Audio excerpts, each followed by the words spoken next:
காடு நிரம்பிய பசுமை சூழலில் இருந்த காட்சி. பறவைகளின் குரல்கள் மெல்லிசையாக ஒலிக்கிறது.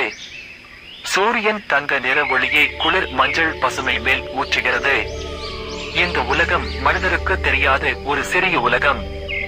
அங்கு வாழும் சிற்றியர்கள் தங்கள் இன்றியமையாத காரியங்களை முடித்துக் கொள்வதில் இருக்கும் போது திடீரென ஒரு சங்கடம் அவர்களின் அமைதியை கலைக்கிறது.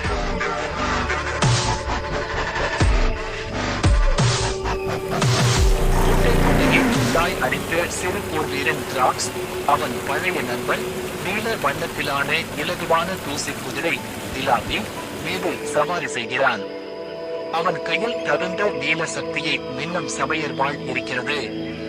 காடு தெற்கே திசையில் உள்ள பாழடைந்த நீர்நிலையை சுற்றிய ஒரு பாதையை நாம் பார்க்க வேண்டும் என்று டிராக்ஸ் கூற, டிலாபி காற்றில் பறக்க தொடங்குகிறது. பூக்களை சுற்றி ஒரு மாலையில் வந்த காற்றில் பறக்கும் ஒரு மலைப்பகுதி. அங்கு இருக்கிறார் ஜீனோ, ஒரு விஞ்ஞானமிக்க ஆல்கெமிஸ்ட்.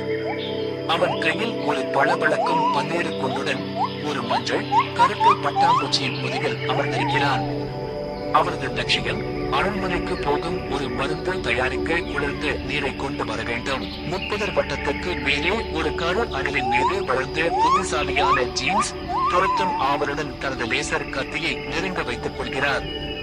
அந்த தேவதை நமக்கு வழிகாட்டுபவர், அடுத்த இடத்தில் நாம் ஆபத்தை எதிர்கொள்ளப் போகிறோம் என்று ஜேம்ஸ் சபதம் எடுக்கிறார். மக்களிடையே போராளி ராக்கான் தன்னை பூரண வீரன் என்று நிலைநிறுத்திக் கொள்கிறார். மெழுகு வெளிச்சமான ஹரிவை மீது மேலே கொண்டு வந்தது மிக அற்புதமான துணிவாக வீதியில் அனைத்து செயல்களை அடுத்த ஆர்வன் மால்திசன் முதுகில் தனது காலை உறுதியாக வைத்துக் கொண்டு கைகளை பிடித்தான்.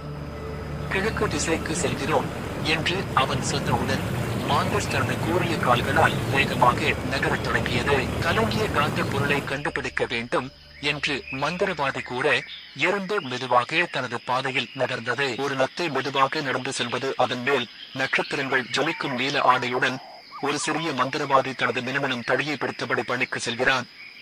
இந்த ஞானி பார்க்கும் பறவைகளுக்கும் பூச்சிகளுக்கும் சந்தோஷம். சிவப்பு நிறத்திலான பூச்சி லேடி பக் மீது சவாரி செய்யும் சிறு ஞானி கண்ணாடியுடனும் சிறிய மெக்கானிக்கல் ரஞ்சியுடனும் இருக்கிறான். அவன் உதிர்ந்த பூவை தட்டி பார்க்கிறான். நிசப்தமான நட்சத்திர இரவில் மெல்லோடுத்திருக்கும் ஒரு நிலவு ஒளிபரவிய குளம். அதன் மிருதுவான தண்ணீர் மேல் ஒரு நீர்துளி கூட சாதகமாக சுழல்கிறது.